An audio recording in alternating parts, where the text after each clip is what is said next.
இங்கே அவைலபிளாக இருக்குது.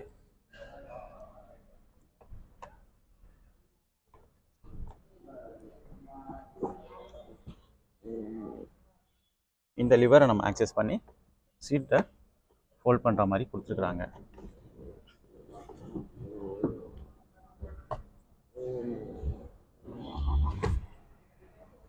சீட்டை நம்ம ஃபோல்ட் பண்ணோன்னா ஒரு லார்ஜான ஸ்பேஸை யூட்டிலைஸ் பண்ண முடியும். பூட் ஸ்பேஸ் ரொம்ப லார்ஜாக இருக்கிறத நம்ம பார்க்கலாம் சீட்டை ஃபோல்டிங் பண்ணால்.